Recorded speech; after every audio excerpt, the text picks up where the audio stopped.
पुण्यात माळशेज घाट परिसरात मुसळधार पावसात आदिवासी बांधवांची भात लावणीसाठी लगबग सुरू आहे।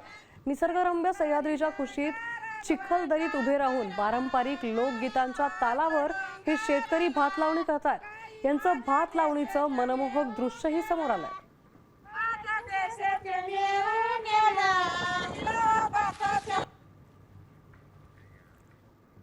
तर भात शेतीच्या याच बांधावरून थेट आढावा घेतलाय आमचे प्रतिनिधी रोहिदास गाडगे यांनी।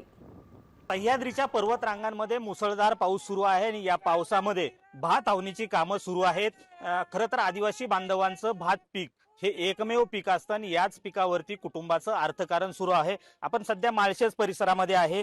सह्याद्रीच्या पर्वत रांगांमध्ये हा संपूर्ण भात शेतीचा परिसर आहे आणि सध्या मुसळधार पावसामध्ये भात आवणी सुरू आहे आणि या भात आवणीमध्ये आदिवासी बांधव मोठ्या भक्तिभावाने आवणीची गाणी कविता म्हणत भात आवणी करताना दिसत आहेत।